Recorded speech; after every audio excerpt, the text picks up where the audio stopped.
بسم الله الرحمن الرحيم وصلي وسلم على سيد الأولين والآخرين نبينا محمد وعلى آله وصحبه أجمعين.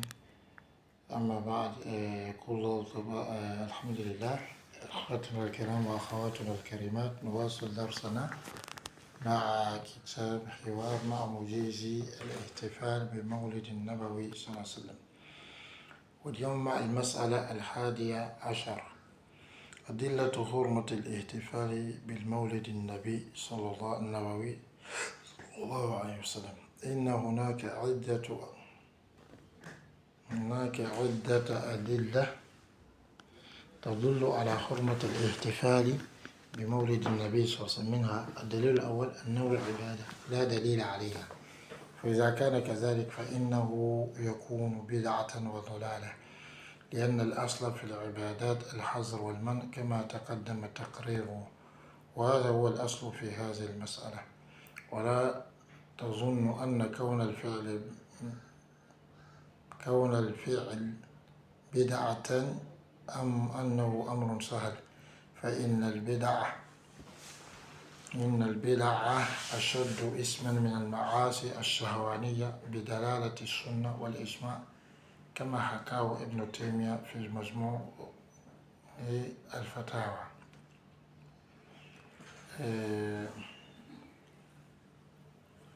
Alhamdulillah, nous continuons notre cours sur le livre Débat avec ceux qui disent que la célébration du Mawlid est permise. Nous sommes à la 11e question, les preuves de l'interdiction de la célébration du Mawlid al-Nabawi. Il y a donc beaucoup de preuves qui dénotent l'interdiction de la célébration du Mawlid de la naissance du Nabi sallallahu alayhi wa sallam. Parmi elles, la première preuve, c'est que la célébration du Mawlid est une adoration. Une adoration sur laquelle il n'y a aucune preuve. Et si tel est le cas, elle devient une innovation et un également. Puisque à la base, dans toutes les adorations, c'est l'empêchement et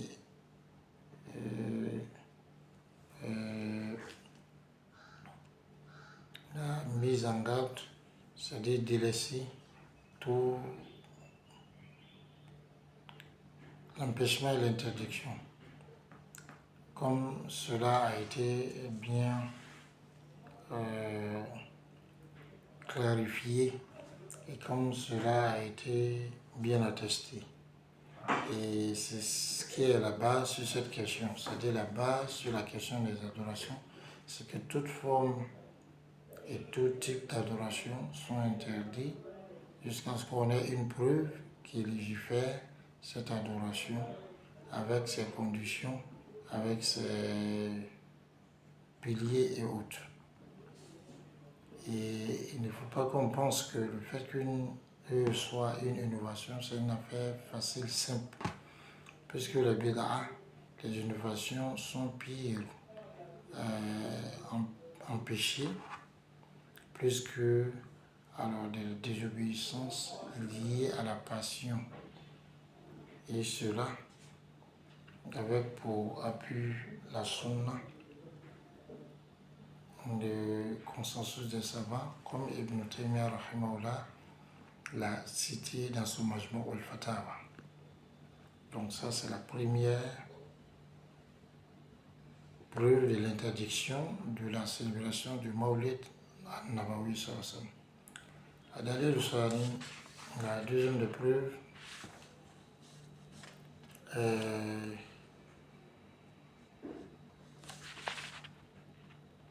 أنه عيد وينبغي أن يفقه معنى العيد، فكل ما يعود لذاته من زمان ومكان مقصود فإنه يكون عيدا، فكل ما يتقصد عوده من زمان ومكان فإنه يكون عيدا.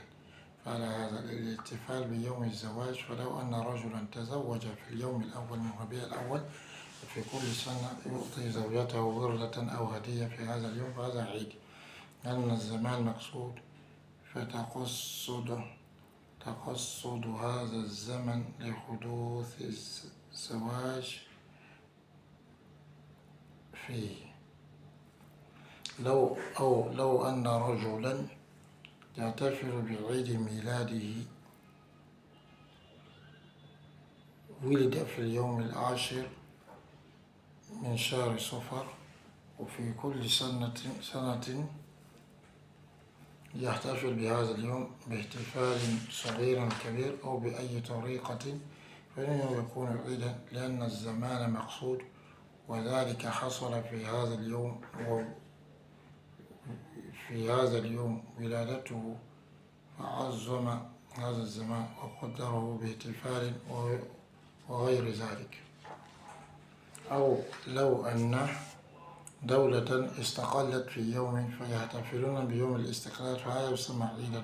أو دولة وحدت في يوم فيحتفلون بهذا اليوم وهو المسمى باليوم الوطني أو العيد الوطني، فإن مثل هذا عيد، والأسماء لا تؤثر في المسميات. وقد فصل هذا ابن تيمية في كتاب الاقتضاء وبسط الأدلة على حرمة الأعياد. وقال ابن القيم في كتاب غاصة الأحوال: كل ما يعود من زمان أو مكان يكون مقصودا لذاته فهو عيد. ففرق بين أمرين: بين أقوام اتفقوا على أن يجتمعوا كل شهر، فقول يجتمع في أول كل جمعة من كل شهر فهذا لا يسمى عيدا، فالمقصود الاجتماع. أما تعديد الزمان فقد جاء تبعا، فليس هناك حدث حصل فخصصوه بيوم الجمعة، لذلك ممكن أن يقدموا في شهر أو أن يؤخروا، بخلاف إذا كان الزمان مقصودا لذاته، كان تستقل دولة أو يولد في هذا اليوم أو يتزوج في هذا اليوم، فإن الزمان مقصود لذاته.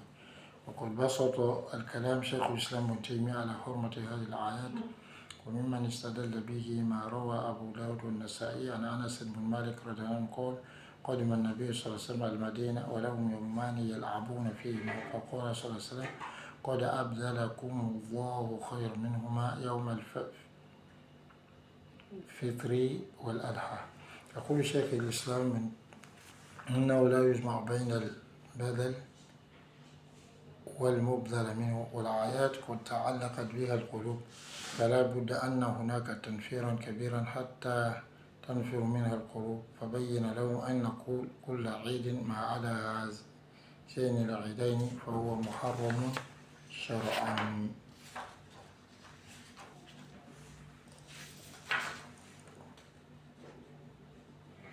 ثم قال شيخ الإسلام: قال يلعبون فيما، أي ما كانوا يتعبدون به، لزام من دقائق ما ذكر ابن تيمية في الاقتصاد أن العيد محرم ولو لم يتعبدوا به، فإن تعبدوا به فإنه يصبح محرما من جهتين: الأول من جهة كونه عيدا، والثاني من جهة كونه بدعة. Donc ici, on est en train de traiter la deuxième preuve de l'interdiction de la célébration du Mawlid al-Nabawi sallallahu alayhi wa sallam. Ici, la deuxième preuve, c'est que c'est une fête. Et il convient ici de comprendre le sens de la fête. Donc tout ce qui revient dans le temps ou l'espace, alors que cela est recherché, c'est un objectif voulu, et donc tout ce qui revient ou se répète de façon intrinsèque dans le temps ou dans l'espace, alors que cela est voulu, ça devient une fête. Donc tout ce dont on recherche la répétition dans le temps ou l'espace, ça devient une fête. Ainsi, le fait donc de célébrer le jour du mariage. Si un homme s'est marié, un premier Rabiul Awwal, et chaque année, à ce jour-là, il offre, il donne à son épouse une fleur ou un cadeau. Ceci est une fête, puisque le temps est quelque chose de voulu, de recherché. Il a donc spécifié ce moment à cause du fait que l'événement du mariage s'est produit dans ce moment.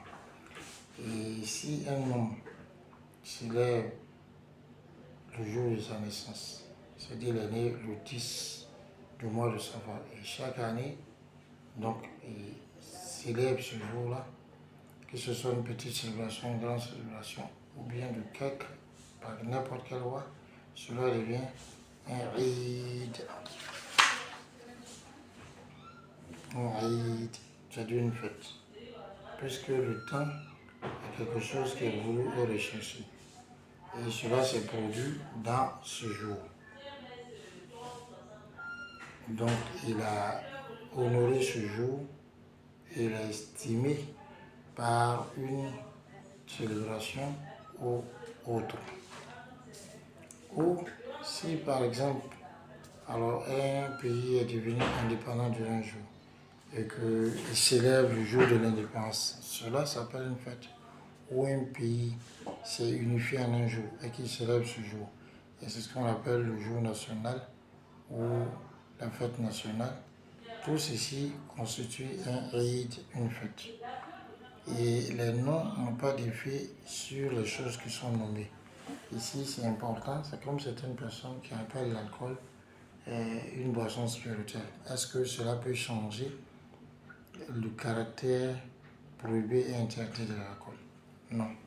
Ibn Taymiyyah, rahimahullah, dans son livre Al-Iqtisad, il a détaillé et s'est longuement prononcé sur les preuves de l'interdiction des fêtes. Ibn Qayyim, dans son livre Ighathatul Lahfan, il dit tout ce qui se répète dans le temps ou dans l'espace, alors que c'est quelque chose qui est voulu de façon intrinsèque, cela constitue alors une fête. Et donc il y a une distinction à faire entre deux événements. Des gens qui se sont accordés à se réunir chaque mois, qui disent on se réunit chaque mois, c'est-à-dire chaque vendredi de chaque mois. On n'appelle pas cela une Eid, une fête, puisque l'objectif c'est de se rassembler. Mais le fait donc de spécifier un moment, cela est venu après. C'est-à-dire il faut forcément qu'on se donne un moment durant lequel on va se retrouver pour pouvoir se rencontrer. Il n'y a pas d'événement qui est survenu durant ce jour et qu'ils ont spécifié ce jour de Juma. Et voilà pourquoi ils peuvent prendre le mois à l'avance ou le retarder. Mais si l'objectif, c'est-à-dire le temps ou l'espace est voulu, le temps est voulu de façon intrinsèque, comme le fait qu'un pays devienne indépendant ou quelqu'un naisse en tel jour, qui se marie en tel jour, alors ce temps ou ce moment-là devient quelque chose qui est voulu et recherché par elle-même, c'est-à-dire pour elle-même, pour ce qu'elle est. Et Ibn Taymiyyah, rahimahullah, a en tout cas élargi la parole au sujet de l'interdiction des fêtes. Et parmi les choses avec lesquelles qu'il a pris comme preuve, c'est ce que Abu Daoud et An-Nasa'i ont rapporté de Anas bin Malik, qu'il a dit le prophète sallallahu alayhi wa sallam est venu à Madina et ils avaient 2 jours durant lesquels ils jouaient. Le prophète sallallahu alayhi wa sallam leur a dit Allah vous les a remplacés par quelque chose de meilleur que ces 2-là. C'est-à-dire Yawm al-Fitr, la fête donc de la fin la fête de la rupture, c'est-à-dire la fin de Ramadan al-Adha, et la fête donc du sacrifice. Cheikh Islam Ibn Taymiyyah dit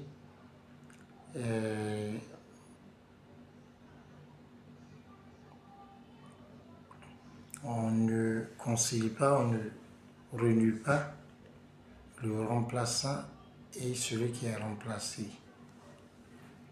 Et les fêtes sont des choses auxquelles les cœurs sont liés.